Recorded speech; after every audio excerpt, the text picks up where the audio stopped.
But we begin tonight with more and more signs of the sheer open gangsterism of the current iteration of the U.S. government. We have Donald Trump's Department of Justice ordering the corruption case against New York City Mayor Eric Adams to be dismissed, but in a way that keeps him on the hook for future prosecution if he doesn't play ball. And he isn't the only Trump ally breathing a sigh of relief, at least for now. Federal prosecutors in Manhattan have dropped a criminal probe that focused on whether former World Wrestling Entertainment boss Vince McMahon tried to cover up multiple allegations of sexual misconduct. Those charges sound so familiar, don't they? I'm gonna noodle on it to see if I can recall what they're similar to.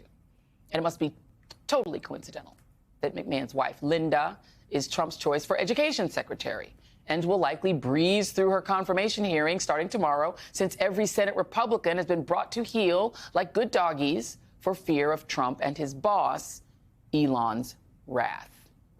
Meanwhile, Trump, Musk, Inc. are still mowing down federal departments. We're hearing reports from states of money not arriving when it should. And we've now seen the first death attributed to the mauling of U.S. aid. In the nation of Myanmar, a 71-year-old refugee who was residing in a Thai displacement camp has reportedly died after her oxygen supply was cut off after the USAID hospital where she received her oxygen treatments closed due to the withdrawal of U.S. foreign aid. This whole, Christian nation thing is working out just great. The upheaval is unfolding here at home, too, but not without signs of resistance. Check out this sign unfurled by an artist in D.C. Elon is stealing your data. The message is getting across. Shares of Tesla have had a tough run since Trump's inauguration, with the stock falling 13% since late January, according to Barron's, as customers look elsewhere for their electric vehicles. Not that Elon is hurting, actually far from it. The Lever is reporting that he just nabbed a lucrative new space contract, as Musk's Doge, or as Rachel Maddow likes to say, doggy, is reportedly canceling federal education contracts in the name of frugality. His rocket company, SpaceX, this week cemented an updated NASA contract, adding millions of dollars to its already massive deal with the space agency. And late today, news broke that Tesla is forecast to win the largest State Department contract of 2025, $400 million for armored Teslas, according to procurement documents reviewed by DropSite News.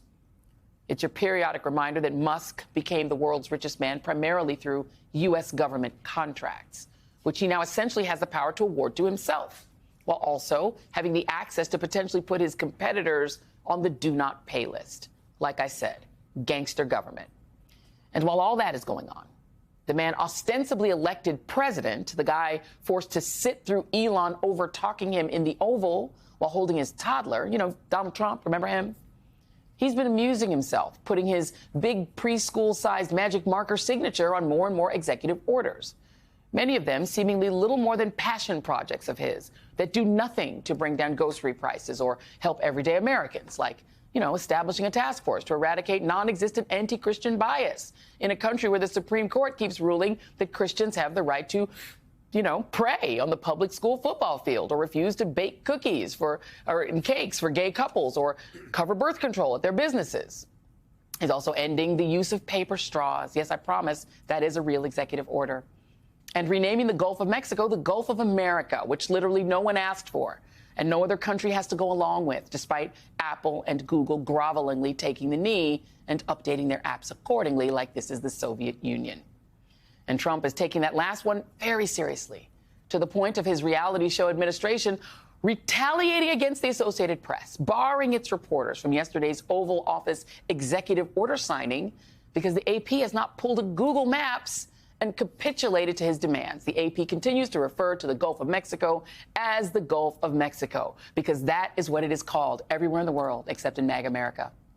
And on top of all of that, Trump continues to push his delusional idea that he will seize control of Greenland, Canada, and the Panama Canal and, quote, take Gaza and turn it into a real estate development and be welcomed with open arms by the nearly 2 million Palestinians that he says he will somehow displace.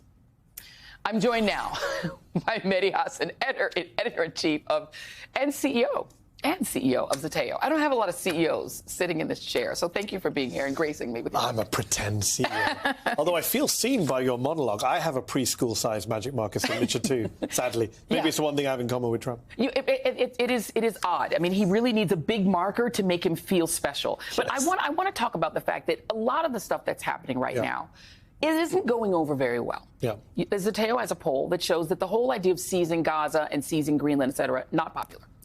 So, yeah, we ran this Data for Progress poll today, which shows seizing Greenland, majority of Americans surprisingly against. Shocking. Seizing Canada, majority of Americans surprisingly against. Taking Gaza, annexing it, owning it, whatever he said, I will own it, he told Fox. 64% of Americans are opposed. Amongst Republicans, pretty split, 46-43. And when you ask them, do you want to send American troops to secure Gaza? 69% of Americans opposed, including a majority of Republicans. No one wants this. And by the way, have you noticed, Joy, a lot of Republicans are running this very kind of Trump is the state, you can't question him line, which is he won the election. This is what people voted for. I keep hearing this line. This is what people voted for. No, they didn't. I don't remember him on the campaign trail saying, I'm going to take over Gaza. He didn't promise it. And by the way, the American public don't want it. So this is a lot of BS that's being pushed, that they are somehow popular. They have a mandate. They won by 1.5% of the popular vote. He didn't win a majority of the popular vote.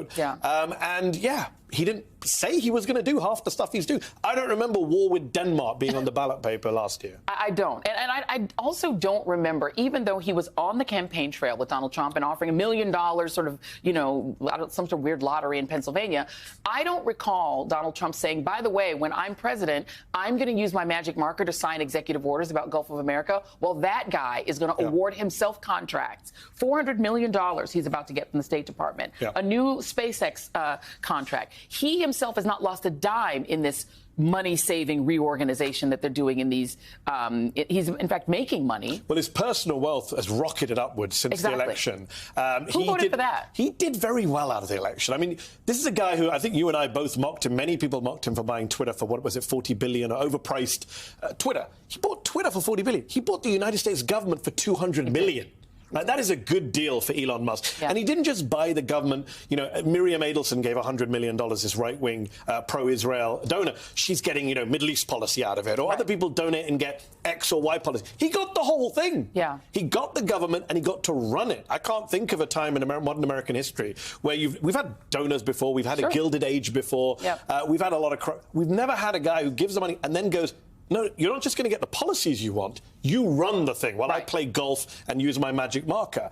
And he is running the thing. He's going around and, as you said, you reported a death in Thailand. USAID absolutely destroyed. No one voted for that. I don't remember that being mentioned. I watched a lot of Trump rallies on the campaign trail. I don't remember him saying, I'm going to shut down USAID without any congressional approval, cut off aid to children who need it. This guy has made, I think SpaceX has made $22 billion over the last couple of decades in government contracts. $15 billion from NASA, Joy. And Doge is now arriving at NASA, and they're offering the same thing, buyouts. Do you want to quit? Are they going to look at the NASA contracts to SpaceX? Well, is Elon Musk going to adjudicate? Is he going to sit on both sides of the table? And represent NASA and SpaceX, Doge/NASA? It's insane. If I pitch this as a movie storyline, you would say that's just unrealistic for the baddie to have that much power in this movie. I mean, the idea of J.D. Rockefeller, for instance, being in the Oval Office, standing there while the actual president of the United States is giving a press conference would be absurd in that era. Because Elon's the actual president of the United States. He clearly is. He's standing over Trump. It is the weakest Donald Trump has ever looked. As he couldn't even really stop the child from talking. Right? The child had more power in that room than he did. You've seen the photo doing the rounds with the little kid saying, why are you sitting in my dad's chair to Trump? I mean, that iconic image and meme, because it does speak to the moment we're in. This is a government, even without Musk, you had Trump and his billionaire friends. His first cabinet in his first term was the richest cabinet ever. His second cabinet is the richest cabinet ever. It is a government of billionaires, by billionaires, for billionaires. But in this way, I can't think of a parallel in a foreign country. I can't think of a parallel in modern American history where, again, the billionaires aren't just running a department or getting favors or getting policies that they want, or even like a dropped SEC investigation. No, he's running the whole thing. And by the way, that is at the core of this. DOJ was investigating his companies, SEC, multiple U.S. government agencies were investigating Musk companies. That all goes away now. And he makes money at the same time. He's cancelling 900 million of education, Department of Education money, all sorts of cuts. And yet, as you mentioned, a $38 million contract on Monday. Yeah. Again, if I was in the writer's room in Hollywood writing the Trump secretary, you would say, that's unrealistic. That's ridiculous. We can't have that storyline where he gets $38 million while No, they're doing it. And the question is, when will somebody call for an audit of what they're doing? Because they're saying, well, we're being transparent because we're putting this online. But they've reduced Donald Trump in this gangster movie to Fredo Corleone, right? He's the Fredo in this. He's not in charge. But there's also a sort of core of gangsterism that feeds into what Trump loves to do. Bullying FBI agents. Yes. Terrifying them, right?